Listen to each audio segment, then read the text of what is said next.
Woohoo! All right, guys.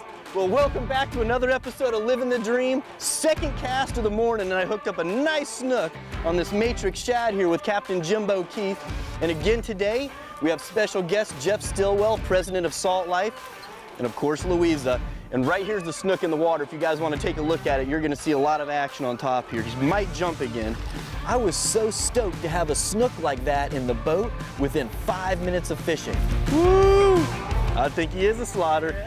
I have 20-pound high seas braid down to a 30-pound high seas fluorocarbon leader. So that's the tackle I'm using. It's not super heavy. The gill plate on a snook is very sharp, so we gotta be real careful. I'm gonna try to get you to get him. I'm gonna bring him straight in, fast and, well, he's facing us. There he is. Woo, Jimbo. That's gonna be it, buddy. Right there's 30 inches. Right there's a 30-incher. And I'll tell you guys something else. Snook is one of my favorite fish to eat as sashimi. Beautiful. Or sushi. Look at that. Well done, yeah. It's down in there deep. Right where it needs to be. Good job, man. Thank you for putting us on the fish and making us move so quick from that spot there. All right, I'm gonna show you. Look, I got him right there. Ooh, it actually fell out pretty easy. That's the color we're using to get that snook. Awesome, man. What a way to start. Literally second cast. Awesome. Second cast, beautiful snook.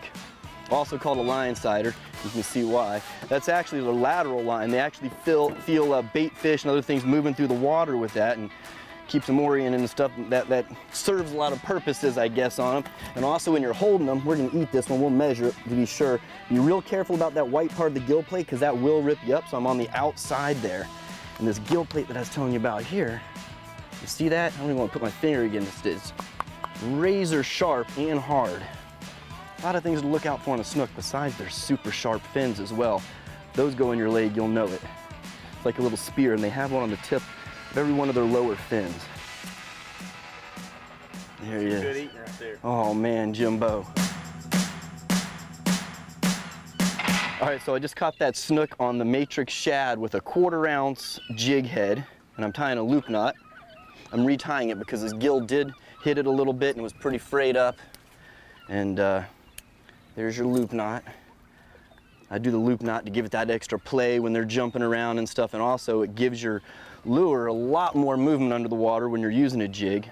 And right here's the color of the Matrix Shad that I was using. And there's the Matrix Shad. That's a setup I'm using. And again, this is 30-pound high seas fluorocarbon leader. When I know I'm targeting just snook, I'll usually use 40 or even 50, but there's so many trout and redfish and other things here that I've scaled down as low as I can go with this 30. And that's what's making the magic happen right there.